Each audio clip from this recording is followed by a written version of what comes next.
Sir ఇప్పుడు చాలా మందికి బ్యాక్ పెయిన్ వస్తుంది, అంటే అది క్యాజువల్ గా కూడా తీసుకుంటారు వాళ్ళు, నార్మల్ బ్యాక్ పెయినే కదా అని.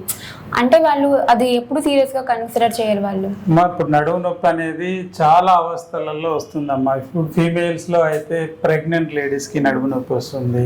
తర్వాత పెల్విక్ ఇన్ఫ్లమేటరీ డిసీజెస్ అంటే వైట్ డిశ్చార్జ్ అయినా కానీ, లేకపోతే ఇంకా అదర్ ఇన్ఫెక్షన్స్ మూలంగా నడుము నొప్పి వస్తుంది. కొందరికి కాల్షియం డెఫిషియన్సీ మూలంగా డిస్క్లు అరిగిపోయి నొప్పి వస్తుంది.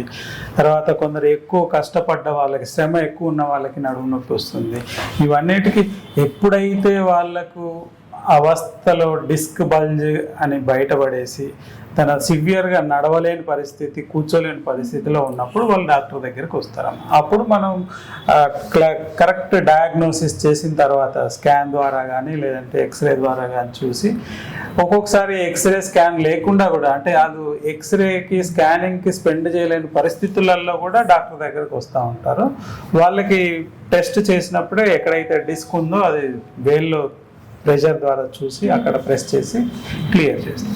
అట్లాంటి సివియరిటీ లేని వాళ్ళకి 1-2 డేస్లో పంపించేస్తాం. మామూలుగా కటివస్తి నాడీ స్వేదం మసాజ్, డిస్క్ మసాజ్ చేసి పంపించేస్తాం.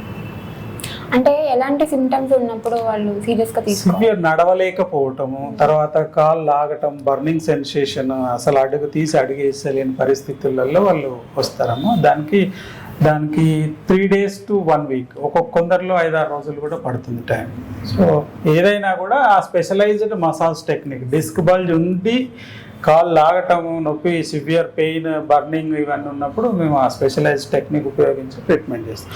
ఒక బల్జింగ్ లేదు, ఓన్లీ ఆస్టియోఫైటిక్ చేంజెస్ ఉన్నాయి, స్పాండిలైటిస్, సింపుల్ స్పాండిలైటిస్, కాల్షియం డెఫిషియన్సీతో వచ్చింది అన్నప్పుడు సింపుల్ మెడికేషన్స్ అంటే కాల్షియంకి సంబంధించిన సప్లిమెంట్స్ లేదా నొప్పి తగ్గే మందులు ఇచ్చి పంపించేస్తాం.